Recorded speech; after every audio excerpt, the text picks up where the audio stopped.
Hello, everybody, and welcome into another episode of the Hockey Writers Roundtable. I'm your host, Matthew Zator, and as always, joined in by my co-host, Jacob Billington. Jacob, how's it going? Doing great, thank you. It's good. I'm doing good. We've got, I mean, not a lot of big news happening, but we will have something to talk about in the next few days when the Four Nations face-off rosters are officially announced. We had some prediction pieces out today on the final roster, so check that out at thehockeywriters.com. But we'll have an episode talking about the final rosters coming out, see how close we got with the predictions, if some players were missed or added that we didn't have on our radar. But we'll do that in the next episode. But today we're going to talk about a few things that have happened, and we'll start with the David Jiricek trade that finally happened. Last week or two has been a lot of rumors about him being dealt. Eventually, finally did happen. He was traded to the Minnesota Wild. I mean, the Wild don't necessarily need God people because they're one of the top teams in the league right now. They're actually tied for first in the West. Pretty surprising, I think. I don't think anyone anticipated the Wild to be that high right now, but they got another really good young defenseman on their team, joining in with Brock Faber, who's one of the top young defensemen in the league too. So, Jacob, what did you think about the trade? Was Minnesota on your radar that they would be the team that Juracek would eventually go to? I did think so. I was talking to my buddy about a week ago, and I said Minnesota's the team to watch. And I heard a couple people say the same thing. And I thought it made a lot of sense. They like these kind of moves. And obviously they have uh, just about 15 million um, in dead cap right now, and 13 of that's coming off the books next season. So right now they just love anybody making under Yeah. $1 million, and especially when it's a young prospect that has superstar potential. Like people talk about Yurchek as somebody who's like struggling and not really finding his footing. He's 20 years old. He was a sixth overall pick. He Mm, has the potential to be a superstar defenseman. He doesn't have the best skating. But he has great defensive skills. He has great offensive skills. I think it's a home run for Minnesota to pick up Jiricek, and the fact that it only took Damon Hunt from their actual roster. Like you look at the draft picks that were sent, and yeah, it was a really good haul for Columbus to get all those draft picks. But mhm. draft picks are nothing but magic beans. So for Minnesota, and like they still have a good number of draft picks. Like for this season, they have a second, a fourth, fifth, and sixth. Next year, they have a pick in every round, two in the fifth and sixth. Like they had the draft picks to kind Mm. of be able to do something like that. So between this trade, only being futures, outside of Damon Hunt, who wasn't going to be a body for them really, um, yeah. Outside of that, I mean, with that deal and then the money coming off the books this offseason, it's a really, really good deal for Minnesota. But also for Columbus because they Yeah. get a great haul of future assets. And from the Minnesota side, yeah, we can say it's magic beans for those draft picks. But from Columbus' side, you got to look at it and say, like, this rebuild's not over, and we just added a whole lot of assets. You're looking at that core in the future for the defense core, led by Brock Faber. You got David Jiricek, you got Zeev Booyams, who they drafted in this past draft. That's a really good three guys that you're building around on defense. And before their defensive core didn't before they got Brock Faber was actually quite thin when you're looking at the young guys that they're coming. Now I don't know, they're pretty much set for those three. Those three guys are going to be top four defensemen and pretty solid defensive core in the future coming up. And yeah, great trade, I think, too. And they were interested in him when Juracek was drafted too. They had interest in him that year too. So maybe it wasn't a surprise that they would be interested in getting him. So yeah, we'll see how he develops in Minnesota. Well, with the rest of the defense group, like you got 2 more years of Jared Spurgeon, who is going to be a great role model for Yurchek. Like Yurchek has the potential to become the next Spurgeon, Mhm. maybe even a little bit better. Jonas Brodin, you got him for 3 more years. He's a Mhm. great asset. Jacob Middleton's good, and then of course you got Brock Faber and Declan Chisholm, both great young defensemen. People really undervalue how good Declan Chisholm is. Mhm. Um, yeah, so and then like you just keep looking. They've got Philip Gustafson, they've got Matt Boldy, they've got Kirill Kaprizov. Um, Marco Rossi, and these guys are all like so young and so good. Minnesota's going to be a dangerous team for a long time. Yeah, and then seems like they found a coach that is able to get good stuff out of these guys. I mean, playoffs will be the the big question because Dean Evison also brought them to the playoffs. It just didn't get them any further than that. So yeah, we'll see how this all kind of plays out. But yeah, that defensive core is looking really good right now. Yeah. All right, moving to Vancouver. Always have to talk about the Canucks on this show. Welcome to And Canucks Corner. there you go. And talking about Nils Hoglander, and there's been rumors out there that he is, I mean, maybe not on the trade block officially, but are teams looking at him that are interested in potentially trading for him, and he has not doesn't seem to be in good graces with Rick Tocchet right now. His ice time has been really low the last few games. He's been under 10 minutes. He went down to a 6 minutes in the last, I think wasn't the last game before that. I he hasn't really found his footing from his last season. I mean, he had 24 goals last season, all at even strength, and looked like he turned a corner in Tocchet's book too. That he was being given a lot of ice time. He was second line most of the time with Pedersen, and now it seems like maybe he's going to be on the way out. There's teams like today, actually, Elliot Friedman was talking about the Pittsburgh Penguins, Columbus Blue Jackets are on the list of teams that potentially could trade that are interested. And the fact that he has term on his deal too, just re-signed with the Canucks too, so that also maybe become playing to his favor. Do you think a deal is possible? And I mean, what do you think? I mean, I'm always overvaluing. I don't know how much the Canucks would actually get for Hoglander. What do you think that could happen with him?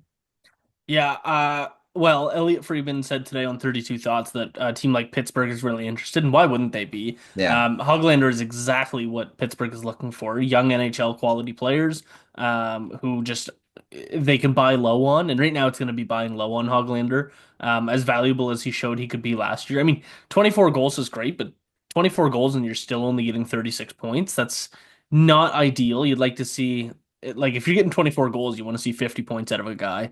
And he's 23. Like he's still got a little bit of runway left, but it's getting close to the point of it's gonna be what it's gonna be. But one thing I wonder about, I think it makes a lot of sense to do Niels Hoglander plus for Marcus Pettersson. Mhm. I think that that's the exact kind of deal that Vancouver would be looking for. I think Hoglander does have a good amount of value, like maybe the value of a third and a fifth round pick, or something like that, close to a second round pick. Um, and so yeah, I think that's about what it's going to cost to get Marcus Pettersson. And so I think that there's a really good deal that could be in the works between Vancouver and Pittsburgh. And I mean, we all know that Patrick Alvin and Jim Rutherford are familiar with Pittsburgh and whatnot. So I don't know. I could certainly see a deal, and it certainly seems like Kyle Dubas is interested in players like Hoglander. Yeah, from his history, he seems to like those types of players, and he is. I mean, Hoglander is actually a really good. He's one of those guys that he can be frustrating at times because he doesn't shoot the puck a lot. I mean, he passes it off a lot of the time when he should be shooting, and but he's always great on the forecheck. He's one of those good energy guys that he doesn't give up on any shift that he's on. Defensively, he's had some issues. I mean, with Bruce Boudreau, he had that issue too. He wasn't the best defensively. He was in his doghouse for that. I know we all know how much Tocchet values defensive play, and if you're not doing it, unfortunately, you're going to get into his doghouse pretty quick. It happened with Andrei Kuzmenko as well. And you're looking at, I mean, Hoglander also has the problem with taking offensive zone penalties, and that is the worst penalty you can take. So I mean, it is something I think could happen. I really like Hoglander. I think he has value in a lineup, and but the thing is, if he's got to be more consistent in how he plays. And there's some players that are playing a lot better than him right now in the Canucks. Kiefer Sherwood, guys like that have kind of taken over his spot in the where he should be playing.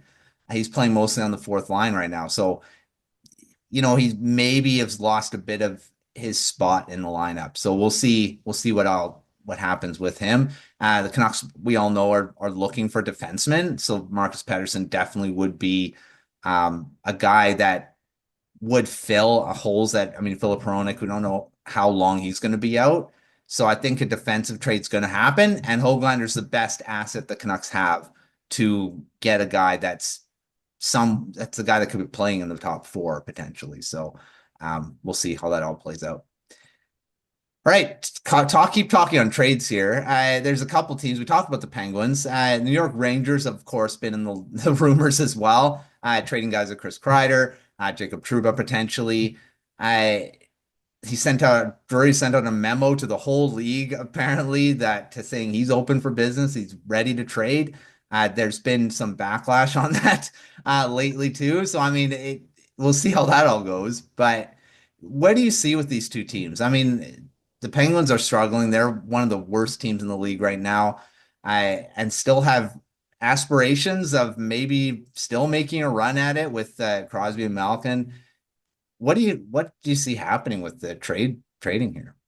So with the Rangers, I think that Drury is getting himself into a lot of trouble. I Yes. think that making things very, very public about your captain and wanting to trade him, like we all know how close things were to a trade between the Rangers and Red Wings over the Yeah. offseason. Things got really close with that, but Trouba said no, thank you, which he absolutely is right. Um, and so he's been very public about trying to trade his captain, Yeah. which is and arguably the identity of the team. Like you think of the Rangers and you think of Trouba's ridiculous hits, and whether you like them or not, that's one of the first things you're going to think of. That's one of the Rangers' identity pieces. And then you're so open about that, and don't forget the Barclay Goodrow situation Yeah. in the summer. They tried to trade him to the San Jose Sharks. He said no, thank you, as is his right with his contract. And they said, okay, well, we know San Jose has first dibs, so we're going to put you on waivers and you're going to go to San Jose even though you don't want to. And while, yes, that's also in Drury's, within his rights, he's allowed to waive a player. That's a greasy move. Mm. I respect the GM sometimes have to make moves like that, but you do that and then the Trouba stuff, and now your team you're like you're top 10 in the league, and I understand that their mentality is that this isn't good enough, which I 100% respect. But like you're saying, you're going to trade your captain, you're going to trade one of your longest tenured Mm. player and your best goal scorer. Um, you've been pretty public about your first line center not being good enough.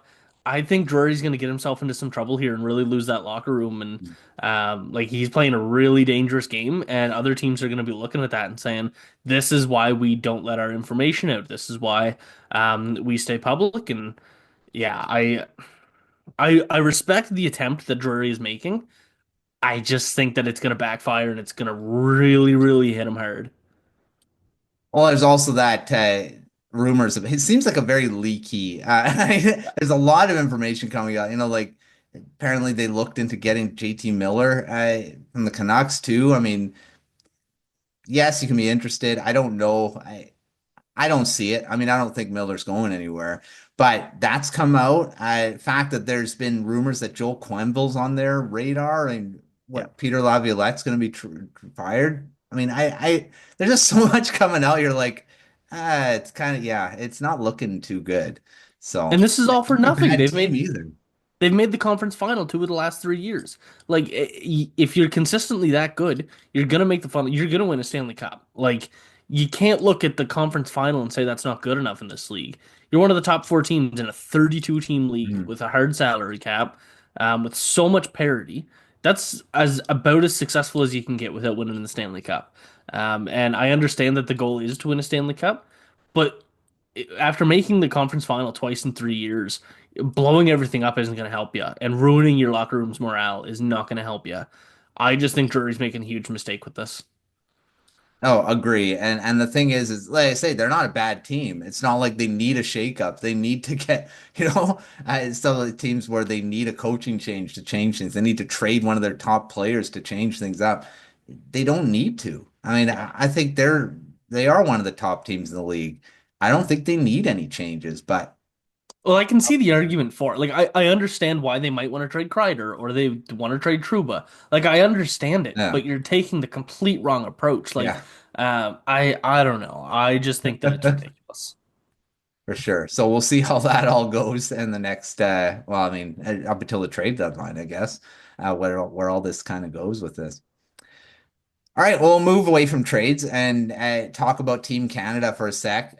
World Juniors is just around the corner. We've got a few weeks away. It obviously starts on December 26th, always Boxing Day, when this tournament begins. Preliminary rosters are being kind of thrown around. You got camp rosters coming out. Team Canada's was released today.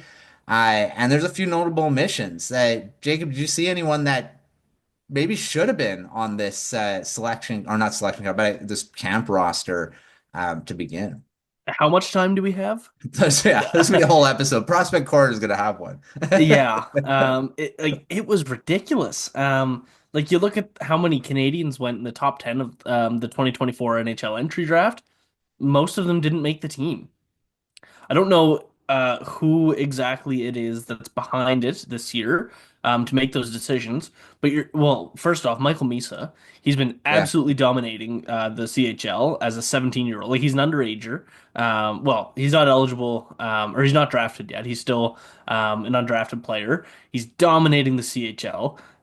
He didn't even get an invite to training camp or the selection camp. Um, Zane Parekh, he's playing very, very well. I get that there's a lot of offensive guys on that back end, but still, like Zane Parekh is a guy that you really want. Beckett Seneca, Hmm. why isn't he there? He's been playing really well. And then what really upset me the most, as somebody that covers the Ottawa Senators, is Carter Yakimchuk. He's on pace Yeah. for over 30 goals again as a defenseman. He's a very physical guy. He's not the best on the defensive side of the puck, for sure. Um, but the tournament's in Ottawa, and you're not going to Yeah. get Ottawa's top prospect in there. I don't agree with that. And I know that doesn't go into the decision of wanting wanting the best roster, but like, come on, you got to get Yakimchuk in there. And some of the other guys that they have ahead of like Yakimchuk on that right side, I strongly disagree. And then the last one that I wanted to mention is TJ Ginla. I There's absolutely no excuse to not have him on that roster. Some of the other ones I get it, the offensive defenseman, um, Beckett Seneca missed some time with an injury. And then Michael Misa, maybe you don't love the underager, but then you have Gavin McKenna, who's not even eligible this year. Mhm. He's next year. Um, I, I don't get it. But TJ Ginla is probably the most inexcusable one. And then I would go, if I was to rank the top three, I would go Iginla, Misa, and then Yakimchuk. Definitely Misa. I mean, yes, there's, you're looking at underage guys, and there's not a lot of underage players that make these rosters but like you mentioned, you're looking at a 2026 draft eligible being on this selection roster. And yeah, hey, I mean, he definitely deserves to be there the way he's playing this season and last season, how he played. But I mean, it's interesting to see such a young guy already on this. And looking at Matthew Schaefer is on this selection, and he's a draft eligible guy Yeah. on defense. And you mentioned a few guys that aren't on it that are, more veteran guys.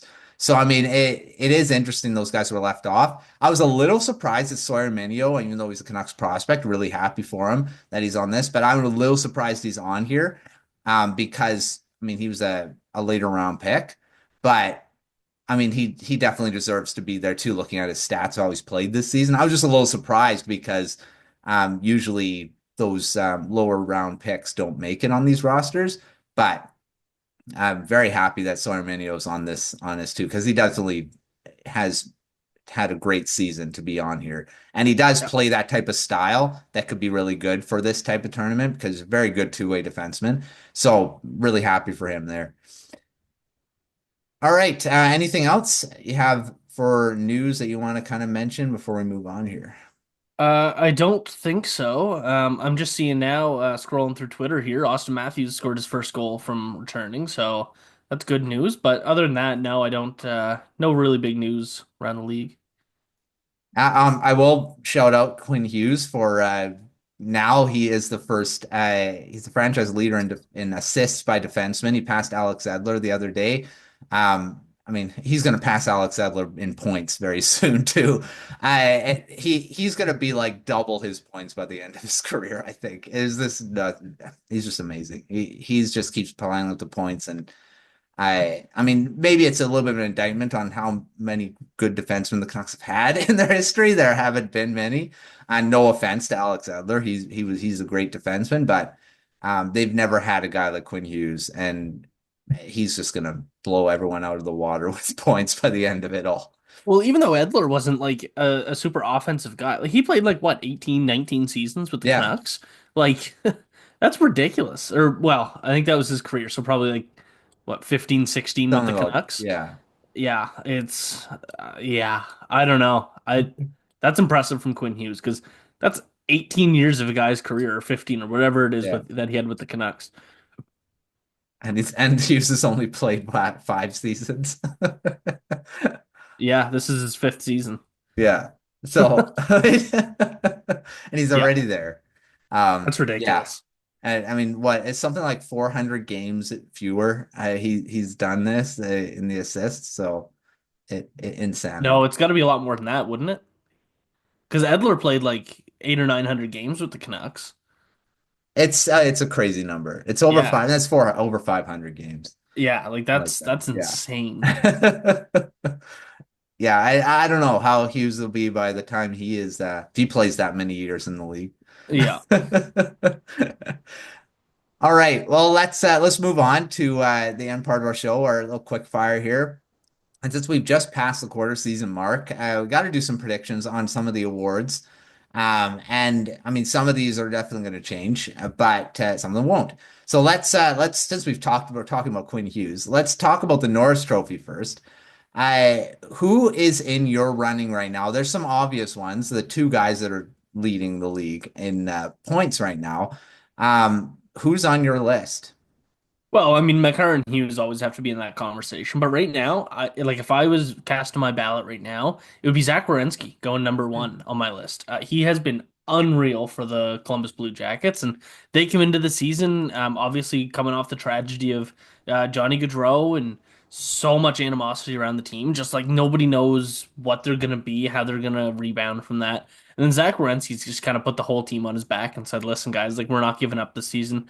We're going to show everybody that we're better than they think we are." He's got 26 points in 23 games this year, and he's tied for the lead in goals among defensemen. He's played some of the most hockey in the entire league, and he's been great defensively too. So he's put that entire Blue Jackets roster on his back. So I got to give a huge credit to him. Yeah, he's on pace for 93 points, Yeah, 29 goals. So I mean that you're looking at his career high is 57 set last season. And the previous season he was in his injuries, and actually has been felled by injury quite a bit in his career. And he has got set. I mean, he's got some great seasons on his in his history too. I and there as another University of Michigan alum too, man. They sure churn yeah. out the defensemen, that's for sure. Yeah, he definitely deserves a shout out to be in that ballot. So right now it's Cale Makar, Quinn Hughes, and Zach Werenski as the top three finalists, and they're of course the top three in the scoring right now too. So yeah, there's some. I mean, he's still a really great young defenseman, not as young as Hughes and Makar, but he's 27. Um, but I mean, still around that range. So yeah, he's been doing great. All right, let's look at the Hart Trophy next. Who's your top three right now in that? Well, I'm glad you said top three because I can't pick a top one. Yeah, You sent me this not long ago, but I've been mulling over this one. I got I got like six good options for this, honestly. It's ridiculous, but I'm gonna go Kirill Kaprizov. Got to go Marty Necas. Um, and probably Sam Reinhart. Those three, and I mean, like, how do I not have McKinnon in there? How do I not have yeah. Kucherov? Dylan Strome honestly deserves some votes at this point. Jack Eichel, yeah, I'll go Kaprizov, Necas, and Reinhart as my three. They've just been unreal. So Reinhart leads the league in goals. Kaprizov and Necas are one and two in the league in points, and I mean, who would have pegged that? And then Yeah. even Jack Eichel third. It's insane.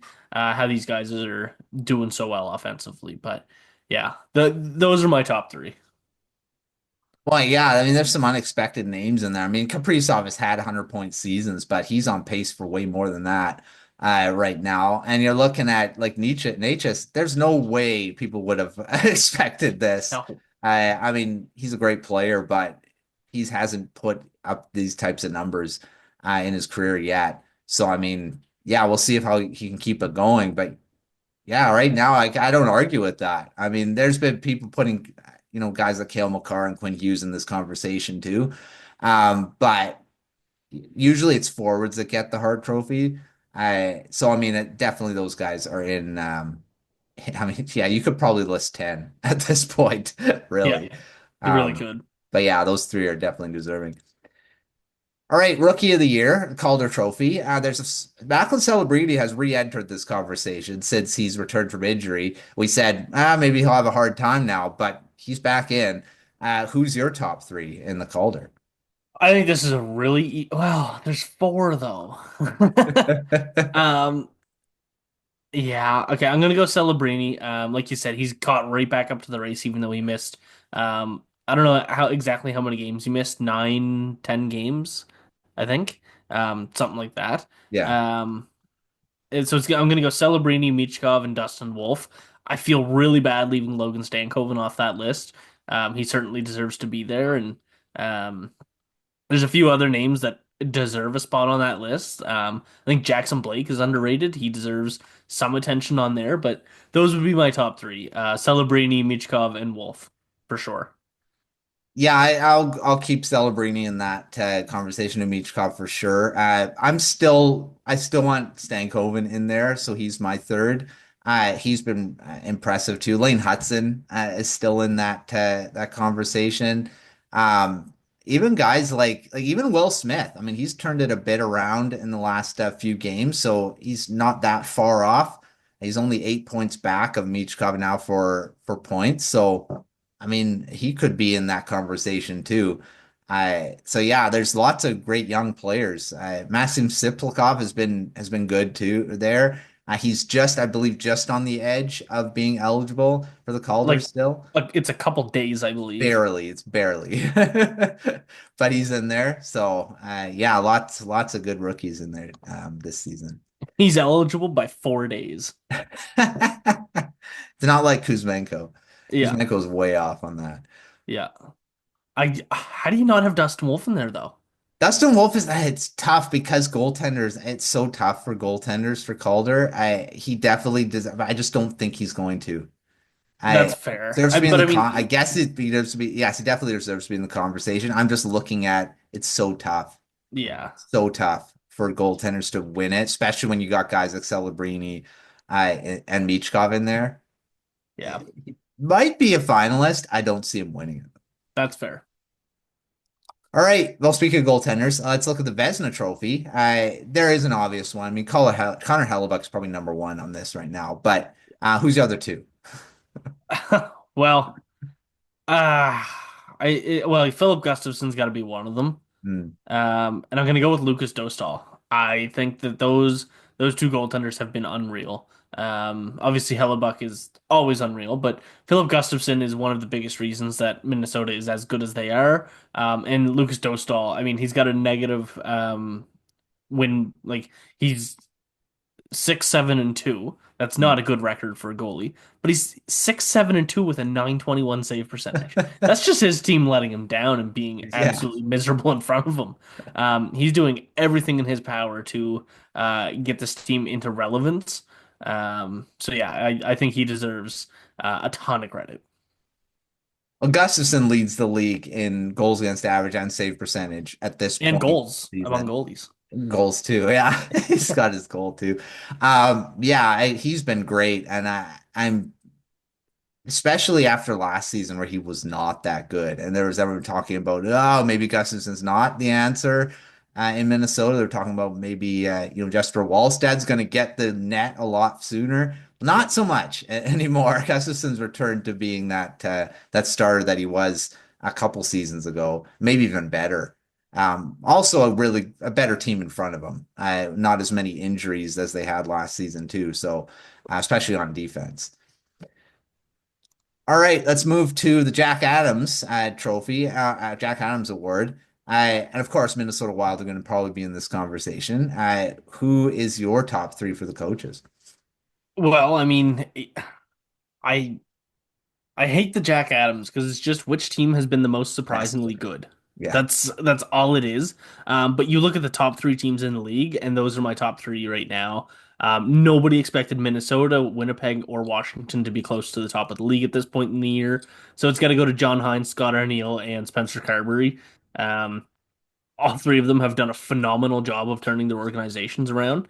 All three teams had major struggles over the last couple seasons, and now look at them. I hate to like that's such a boring answer because they're the top three in the league, but like it's true. It's got to be up there. Yeah. I would include Rod Brindamore in there as well. Like you always have to. I'd be really interested to see how Jim Montgomery does in St. Louis. See if the Blues have a big turnaround if he gets himself in that conversation.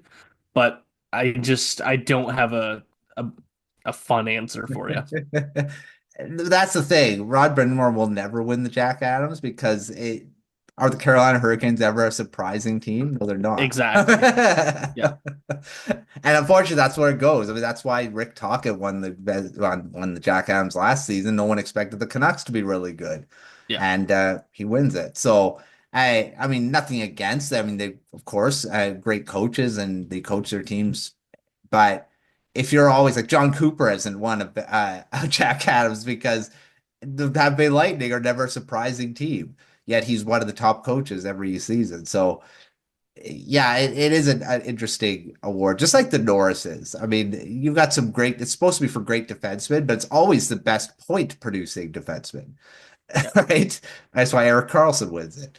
And he's not the best defenseman all around. Yeah. All right, the last two are point and goal things, but I mean, let's look ahead. Who's going to win the Art Ross at the end of the season? There's some interesting names right now because they're not the normal guys leading the way right now in goals. Yeah. I mean, like you look at Connor McDavid, he's 11th in the league in scoring right now. He missed like 2 or 3 games, but so like you got to give him some credit, but he's 11th in the league in scoring, almost a third of the way in. Um, I I don't think it's going to be Nietzsche's. I think he's going to fall off a little bit. I think he's still going to finish like 100 points this season, which for that to be falling off is unreal. I'm going to go with McKinnon. I think it's going to be him back to back. Or no, Kucherov won it last year. But Yeah. McKinnon's going to be the points leader in the NHL at the end of the season. He's got 36 in 25 games. Um, he's just he never slows down.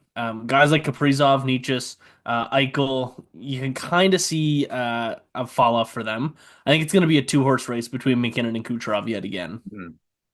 I mean, Kaprizov has, like I say, has a 100-point season Yeah, in his career. So I mean, it's not like he just injuries, and he has gotten injured.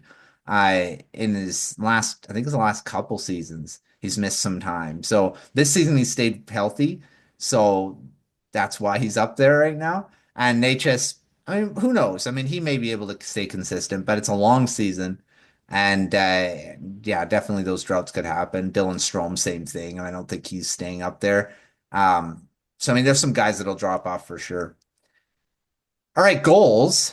Sam Reinhart, of course, is up there right now. Is 18 goals, leads the league. Cole Caulfield is 16 goals. Who do you see leading the goal race? I mean, the main guys aren't really on this list either. Who won it last season? Of course, Austin Matthews has a lot of work to do to get back to what he did last season.